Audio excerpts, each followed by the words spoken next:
Hello everybody and welcome to episode 89 of the Lifestyle Coach podcast. So before I dive in, notebook as always, I want to ask you that every time you listen to an episode that you hop on and share it, whether you share it on your social media or you tag a friend in it or you just share it to a friend in WhatsApp. But every single share really helps this podcast stay alive.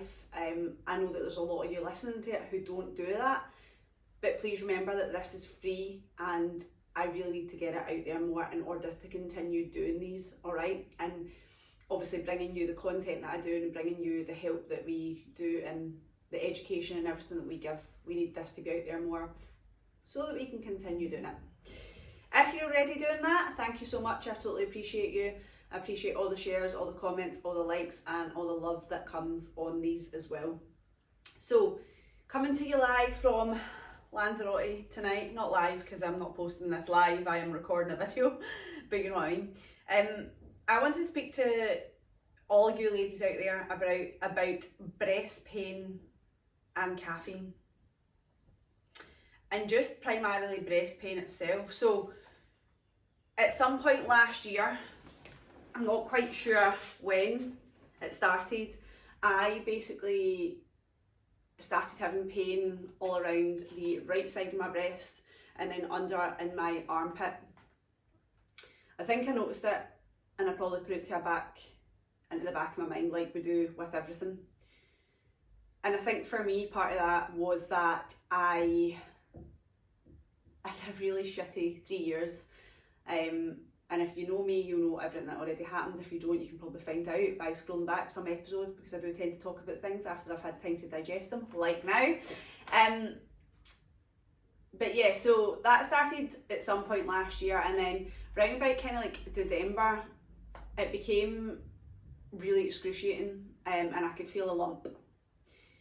Now, before I go any further, what I want to say is I'm absolutely fine, right? But this is what brings me on to talking about this today because it's important that you know why, although I'm not 100% sure why that this happened. So by kind of December time it was pretty much unbearable. I couldn't lie on that side and touching it, even like doing that was absolute agony and I was a bit of a lump. So I decided to go to the GP who checked me out and she actually said that like she was happy how things were. She didn't feel anything obvious apart from like kind of hard tissue, but because there's cancer in my family and there's breast cancer in my family, she wanted to send me to get a scan and have it all checked out properly. So that's what we've done. It was actually done pretty fast, right? And at the start of January, I'm just putting this in so you can get a big picture. I was advised to start coming off of one of the tablets that I take for my endometriosis. So basically it's a hormone medication, alright? So I started coming off that in January, probably the start of January, maybe a week or two into January. Must have been the second week in January because I was away the first week in January. So I was advised to come off of that. So I started coming off of that, waited for the scan, and then I got the scan at the end of January. So when I first went in, I was given quite a late appointment. I'm not going to go into details in the appointment, but the service I was given was by the specialist, and the way she spoke to me was pretty cappy, to be honest with you. Bear in mind I'm possibly thinking that I've got breast cancer and she just really like dismissed me and stuff, and I thought it was quite poor. The people who did the like scan and everything in between were absolutely amazing, but the specialist herself just seemed like she really didn't want to be there, but that's a story for another day. And understand that, it was really late. I think my appointment was like 7 o'clock at night, like yeah, I guess they're trying to get people off the waiting list. But basically she had a check over me and she said that she didn't feel anything obvious apart from a bit of hard fibrous tissue, as she called it. But because I was in the hospital, she would get me a scan anyway. So I got the scan, those women were absolutely fantastic. Then I had to go back in and obviously see a specialist. Now, she didn't ask me anything at all about my life, didn't ask me anything about my endometriosis, didn't ask me what I did as a career, didn't ask me sweet Effie. All she said to me was, I told you that you were fine, and if I cut out caffeine the pain will go away. So obviously I then asked more questions and she was like, well, how many how much caffeine do you drink in a day? And then she proceeded to list caffeine as if I don't know what caffeine is. And I said I had 2 or 3 cups of coffee a day. And she said that was too much. And that if I cut that out, the breast pain would go away. And I asked what would happen if I didn't cut it out, because everybody knows I love a coffee, right? And she said that I'd most likely just continue to have the pain that I was having. It wouldn't come to anything, which is, I mean, it's great that it wasn't anything, right? But the way she spoke to me was absolutely diabolical.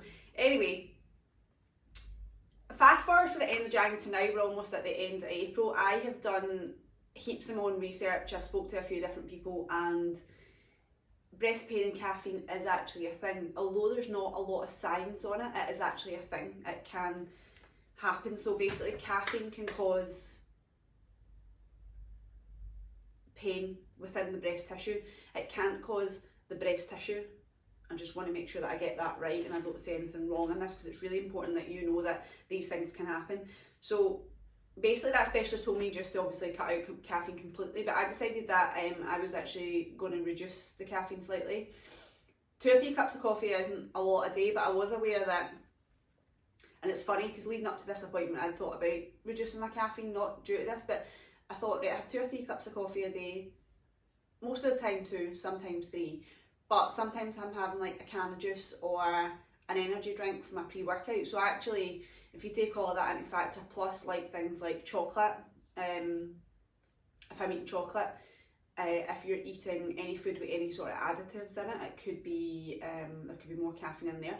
There's also caffeine found in certain plants. So when you take all of that into account, I'm like, okay, maybe my caffeine overall consumption is high. I still don't think it's like as high as it can, like as high, it's not at a maximum end. So you can consume 4,000 milligrams of caffeine a day, which is 45 cups of coffee a day. I don't think I'm anywhere near that most days, but in my head I was thinking I'm consuming a lot of caffeine, let's cut it down. It's funny that I've been thinking that. If you look at my diet as a whole, not just the cups of coffee. Anyway, I'm trying to make sure I'm getting everything right here. So there's not a lot of studies being done out there on caffeine and breast pain, right? So what they basically know is just what I said. So if you have any fibrous or like dense tissue in your breast, so if you've got smaller breasts or you're maybe someone who's a bit thinner, you might find that most of your breast is dense tissue. If you're someone who is of a bigger frame, you might find that you've got more fatty tissue. It's the people who have got the dense tissue that need to watch their caffeine intake. So if you've got any breast pain, it's just something that you can look at. So if you've got dense tissue, the caffeine can cause pain in that. It's not that the caffeine causes the breast dense tissue. It's a big mouthful. But yeah, basically, so there's not a lot of studies being done on this, and it's not fully understood. But there are links in it, and it also depends if you are like perimenopausal, if you're premenopausal, if you're postmenopausal. It depends on where you are, and obviously if you're in your cycle as well, so wherever you are in your cycle, it can obviously be worse at that time as well. All right, so these are things to take into consideration. Now, I'm going to read this specifically because I have wrote it down just so I don't get it wrong. Perimenopausal women with a higher caffeine intake have a higher percentage of breast density. So it means that, so I think I'm perimenopausal, and I've asked this and I'm being sent away for tests, right? But it's really hard to diagnose because I've got endometriosis, so they're kind of similar, right? But basically, if I am right and I am perimenopausal and I've got a lot of dense tissue and then I'm drinking caffeine, I'm going to have a higher level of pain in this tissue that's within my breasts. However, what I do want to say is that we are now kind of mid to the end of April and the breast pain has got better. Now, 2 things. I have reduced my caffeine intake. I've switched to a couple of decaf coffees a day. But I've also come off of that tablet, that medication, that hormone pill that I was getting. So in my head, I'm like, how do I know it was a caffeine now? But anyway, I'm just glad that the pain is better because it was really bad. I couldn't get to sleep at night and stuff like that. So just want to give you a little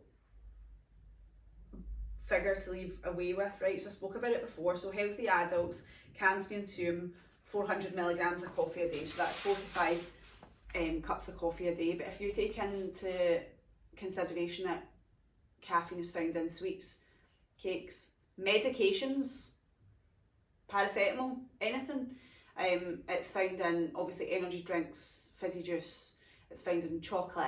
I don't know if I said chocolate already. It's like added in to preserve certain foods as well. So if you take that into account, so if you're someone who's at the max capacity, you're having 4 or 5 cups of coffee a day, but then you're also having all these other things that possibly contain caffeine, your caffeine content might be through the roof. So if you're someone who does have dense breast tissue, you're experiencing some pain in that, it might be wise to reduce it. But also if you're someone who's anxious, if you've got the jitters, or if you're constantly going to the toilet with diarrhea, maybe your caffeine consumption needs to be reduced.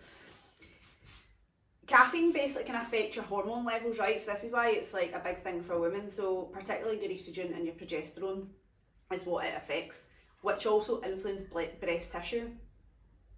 So there's many factors here. Your hormones shift obviously depending on where you are in your menstrual cycle, and they lead to fluctuations in breast tissue, particularly around the time of when you're ovulating and having a bleed. So if you're noticing breast pain is around that time is worse than it is at other times of the month, maybe at that point in the month you reduce your caffeine intake as well, and that might help you. I hope this has taught you something today, because I did not know that caffeine can make breast tissue painful. Now, as I said, I don't know if it was the caffeine or if it was the medication I was on, or maybe it was a bit of both, who knows, I'll never know. But it taught me something, this whole experience taught me something that I didn't know.